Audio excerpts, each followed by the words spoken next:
পবিত্র কুরআন শরীফ তেলাওয়াত শোনালেও নেকি, শুনলেও নেকি, আবার অর্থ বুঝে পড়লেও সওয়াব, না বুঝে পড়লেও সওয়াব। সুবহানাল্লাহ। আসসালামু আলাইকুম। নতুন আরও একটি ভিডিওতে আমি মুক্তা আছি আপনাদের সাথে।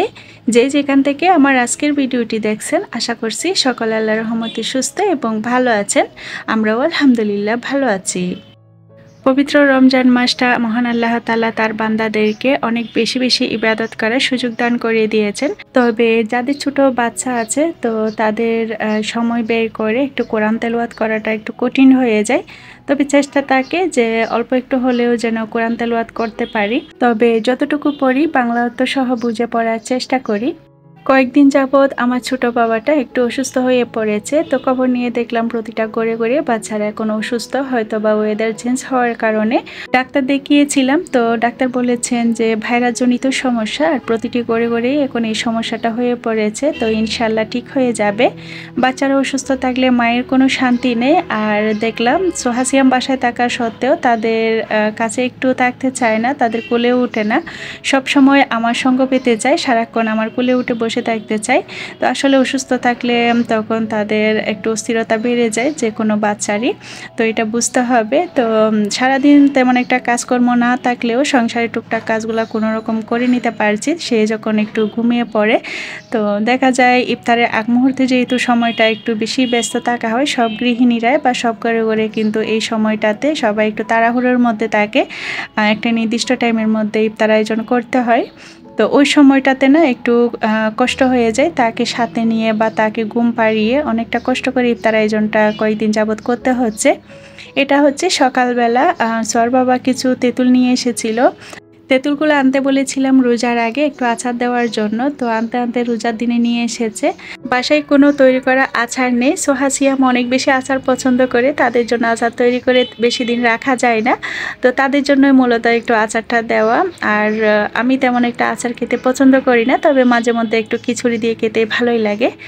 আর তেঁতুলের আচারটা খুবই সহজ, যার কারণে তেঁতুল আনতে বলেছিলাম। কিছুদিন আগে তো জলপাইয়ের সিজন গিয়েছে, তবে সাহস করিনি জলপাইয়ের আচারটা দেওয়ার জন্য, যেহেতু একটু ঝামেলা। তেঁতুলের আচার তৈরি করা খুবই সহজ আর কম উপকরণে কম সময়ে কিন্তু খুবই মজা করে তৈরি করা যায়।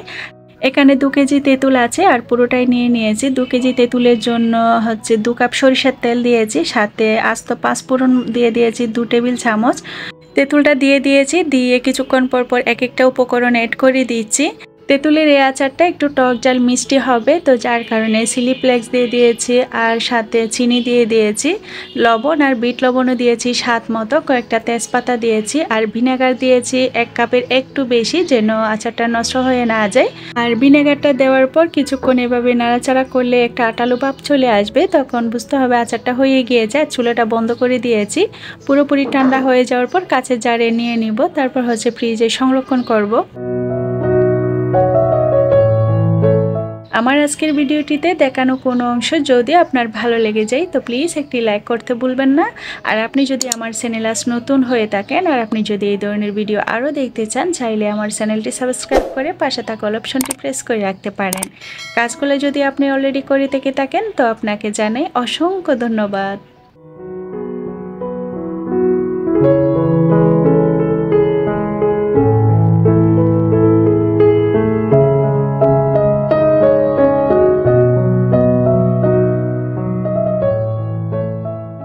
ঘরে যখন বাচ্চারা অসুস্থ থাকে তখন মায়েদের কাজকর্মের টাইম টেবিল থাকে না, আর কাজকর্মে তেমন একটা মনও বসে না।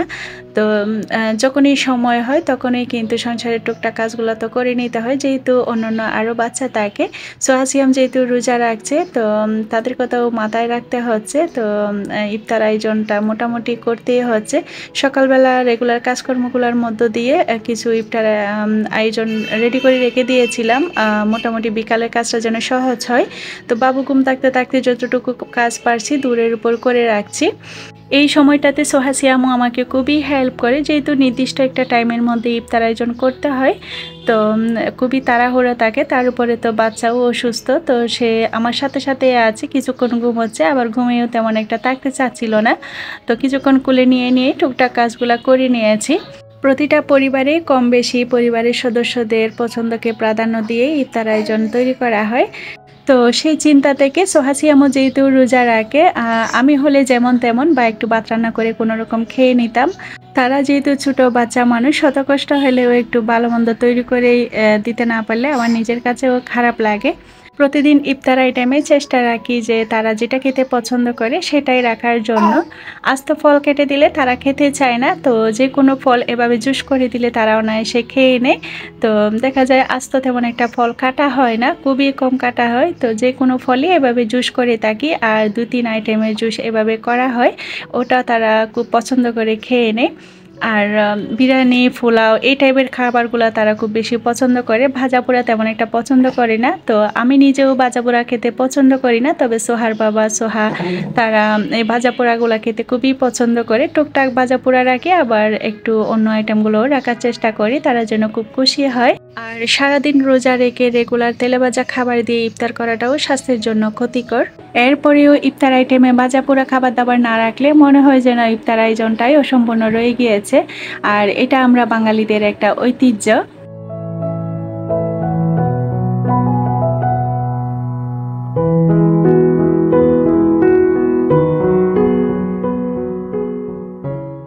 বিরিয়ানি রান্নাটা একটু ঝামেলার হলেও তেহারি রান্নাটা আমার কাছে খুবই সহজ মনে হয়। কম সময়ে কম উপকরণে খুবই মজার তেহারি রান্না করে ফেলা যায়। আর এই মুহূর্তে সবচেয়ে যে রান্নাটা সহজ সেটাই খুঁজে বেছে নিয়েছি, যেহেতু বাবু অসুস্থ। কম টাইমে কিন্তু আমাকে ইফতার আইটেমটা রেডি করতে হচ্ছে। আর রেগুলার যে রান্নাবান্নাগুলো থাকে সেগুলোর চাইতেও কিন্তু আমার কাছে এই ধরনের রান্নাবান্নাগুলো খুবই সহজ মনে হয়। বিরিয়ানি বা তেহারি আমি সবসময় সরিষার তেল দিয়ে রান্না করে থাকি। তো এখানে সরিষার তেল দিয়েছি 1 কাপ, সাথে পেঁয়াজ কুচি দিয়েছি 2 কাপ। পেঁয়াজ দিয়ে একটু পেঁয়াজটা ভাজা হয়ে গেলে তারপর হচ্ছে আদা রসুন দিয়ে একটু ভেজে নিয়েছি। তো কয়েকটা কাঁচামরিচ মাঝখান থেকে ভেঙে দিয়ে দিয়েছি ঝালের জন্য।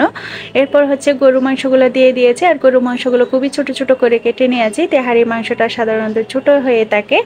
আর টক দই দিয়ে দিয়েছি 2 টেবিল চামচ পরিমাণ। টক দইটা দিলে মাংসগুলো সফট হবে, খেতে ভালো লাগে, জুসি হয়। আর লবণ দিয়ে দিয়েছি স্বাদ মতন। আর একটা মশলা তৈরি করে রেখে দিয়েছিলাম, আপনারা ভিডিওতে দেখেছিলেন। এখানে জয়ফল, জয়ত্রী আর দারচিনি, এলাচ, এই 4টা মশলা। অল্প একটু গোলমরিচের গুঁড়াও দিয়ে দিয়েছি। আর তেহারি রান্নার একটা বিশেষত্ব হচ্ছে এখানে ধনিয়া জিরার গুঁড়া বা লাল মরিচের গুঁড়া বা অন্যান্য গরম মশলাগুলো অ্যাড করা যাবে না। এতে করে তেহারি যে একটা আসল স্বাদ সেটা কিন্তু আসবে না। আর কাঁচামরিচের জাল দিয়েই মাংসের জালটা ব্যালেন্স করতে হবে। এদিকে সোহার শরবত বানিয়ে নিচ্ছে, সাথে টেবিলটাও সুন্দর করে গুছিয়ে নিয়েছে। আমি শুধু একটু একটু রেডি করেই দিয়েছি। সে ফলের জুসটা এখনও তেমন একটা পারে না, তবে ট্যাঙের শরবতটা খুব সুন্দর বানিয়ে নিতে পারে। আমি একদিন শিখিয়ে দিয়েছিলাম যে গ্লাসের মধ্যে কতটুকু চিনি বা কতটুকু ট্যাং দিতে হবে। এরপর থেকে সেই নিয়মে সে খুব সুন্দর করে ট্যাঙের শরবতটা বানিয়ে নিতে পারে।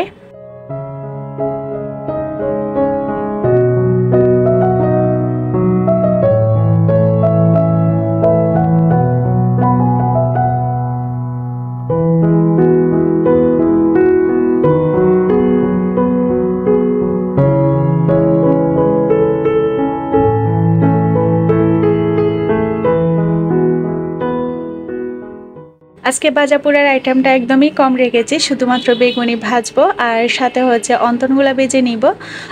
অন্তনগুলো আগেই বানিয়ে ফ্রোজেন করেছিলাম, আপনারা দেখেছিলেন। আর বেগুনির ব্যাটারটাও আমি আগে থেকেই গুলিয়ে রেখে দিয়েছিলাম।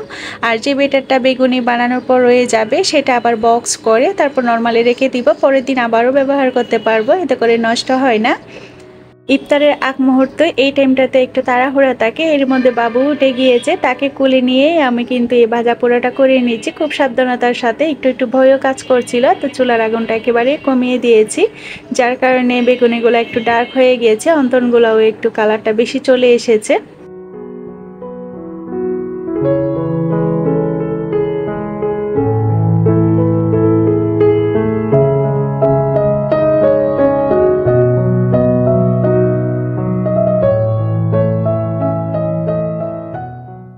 আর এদিকে তেহারির মাংসটা 1 কাপ পানি দিয়ে ভালোভাবে সিদ্ধ করে নিয়েছি, আর কয়েক ফোঁটা কেওড়া জল দিয়ে দিয়েছি।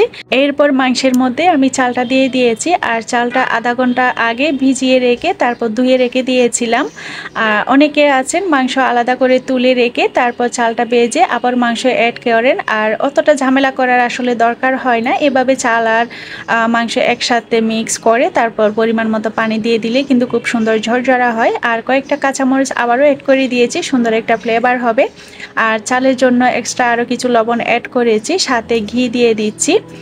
এবার চুলার আঁচটা বাড়িয়ে দিয়ে ঢাকা দিয়ে পানিটা শুকিয়ে নিয়েছি। পানিটা শুকিয়ে যাওয়ার পর একটু নেড়ে চেড়ে ঢাকা দিয়ে চুলার আঁচটা একেবারে লো করে দমে বসিয়ে রাখবো 10-15 মিনিটের জন্য। এর মধ্যে তেহারিটা হয়ে যাবে। যারা নতুন গৃহিণী রাঁধুনি আপুরা আছেন আর যারা হচ্ছেন রেডিমিক্স তেহারি মশলা ছাড়া তেহারি রান্না করতে পারেন না, তারা চাইলে এভাবে একদিন ট্রাই করে দেখতে পারেন। অনেক বেশি মজার হবে আর পরিবারের সবাই অনেক বেশি পছন্দ করবে। ঘরোয়া মশলায় কম উপকরণে খুব সহজে এইভাবে তেহারি রান্না করে ফেলতে পারেন। এদিকে সোহা আরও কিছু ইফতার আইটেম সোহার বাবা নিয়ে এসেছে, এগুলো গুছিয়ে নিচ্ছে আর আমিও সাথে টেবিলটা গুছিয়ে নিচ্ছি। তেহারি রান্নাটা হয়ে গিয়েছে আর খুবই জর্জরা এবং পারফেক্ট হয়েছিল। তো বাবুকে সাথে নিয়ে এই মুহূর্তের কাজগুলো আমি আরও একটু গুছিয়ে নিচ্ছি। তো আলহামদুলিল্লাহ, এই ছিল আমাদের আজকের ইফতার আয়োজন।